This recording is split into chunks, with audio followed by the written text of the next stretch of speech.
You guys have lost, I think, 3 one-point games and some other close losses. How do you process that, get positive out of it, and then move on? I think like a big thing that we just preach every day is getting better, and like taking it as a learning opportunity. It's super hard, right? And I know we both feel it where we're just fighting it. Like we just want to win, and so we're trying our best to just take it and to win, like get better to provide for wins in the future. Because it is in the past and we can't change that, sadly. Yeah, I agree with everything Richie said. A lot of valuable lessons. One of the biggest being that we obviously can play with any team in the country. We have to figure out a few things to close those games out, but like Richie was saying, we just got to take what we can from the game and move forward. Otherwise, we're just going to prevent ourselves from progressing. Before the two of you guys went on your missions, you were in high school programs that had won a lot and at high levels.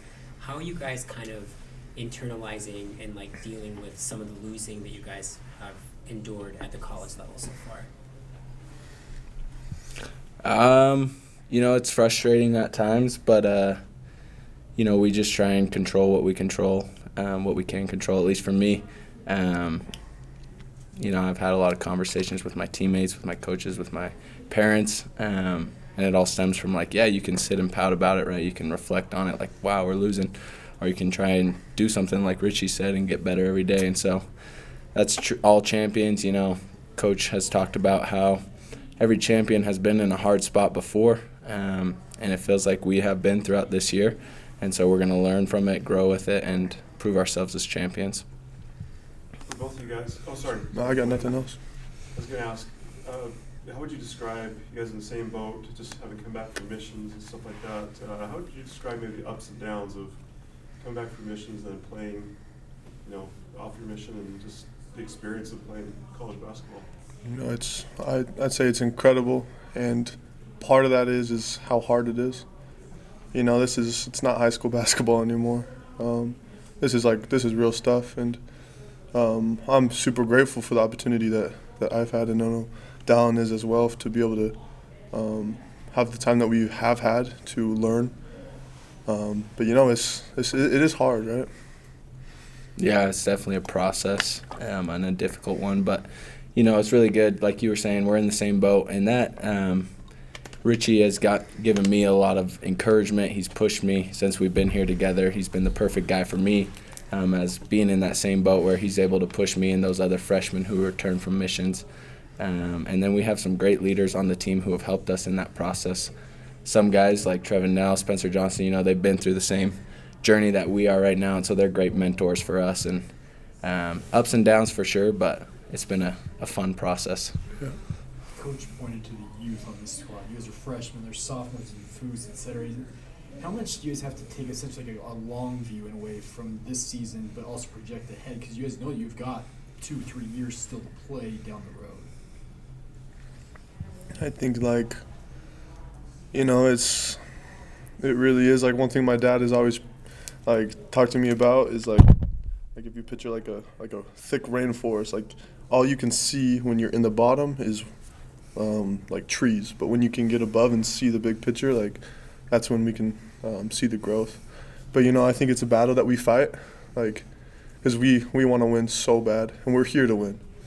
And I'm super grateful for Dallin and Foose and these other guys that we have time together. But yeah, I agree. Maintaining that perspective, I think it doesn't prevent us from giving our all right now. Right, that's the goal. We want to win now.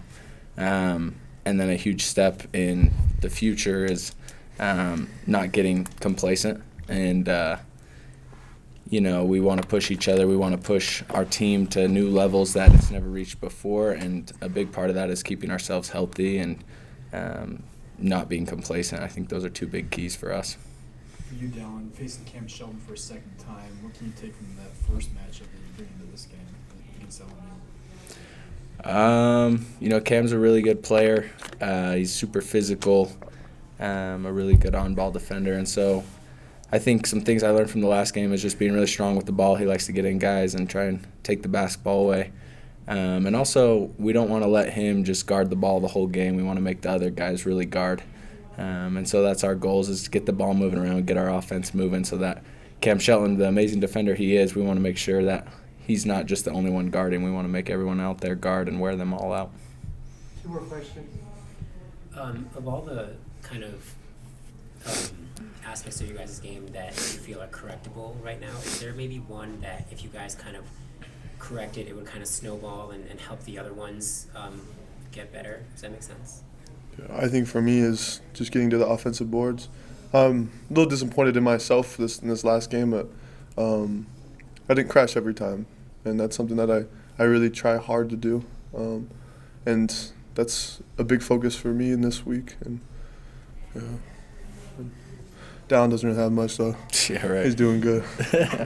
No, yeah, for me, I've been working on my free throws. That was a big thing. And then I think for the team, it's just our toughness, bringing it every night, no matter who we're matched up against, from Gonzaga, number 8 ranked team, to San Francisco, Pepperdine. It doesn't matter who it is. We got to have the same mental approach and toughness every night. And so I think that'll help us have that snowball effect. Last question. There's one. Coach was talking about guys coming into his office and getting some one-on-one like film review and things like that. You guys do that every week? Is that kind of a once in a while thing? I mean, he said it started this morning, kind of went throughout the day. So I just wondered how frequent those and how helpful they are. They're consistent, but super helpful. Like, I was in here at 9:30 after shooting with Coach Pope, just watching just really the details of the game. And I love how he teaches about the details, not about just the things that every other coach talks about, but he really talks about like the specific spacing that we need, from even if it's a foot difference, and he talks about the why of like how that can change the flow of the game. So if you're 1 foot closer to the baseline, it opens up this much more space for the person carrying the ball. I'm super grateful for that, and I do that a lot as well with Coach Cahill, who's my specific position coach. Yeah, likewise. Mine is Coach Feger, so we're always watching film together. And then when you get an opportunity to be one-on-one with Coach Pope in the film room, it's really special. Like Richie was saying, it's like, I don't know if you've ever seen the Kobe Bryant detail where he breaks down like the details. I think Coach Pope has a very similar approach, and he's one of the greatest basketball minds that I've encountered. And so any opportunity to pick his brain, and he's always so willing to help us young guys, is a big help. And so we just got to continue to use his knowledge and then implement it out there on the floor. And that's big words coming from Don Hall, who has an incredible basketball mind. Seriously. All right, guys. Thanks, Thank guys. you. Appreciate it.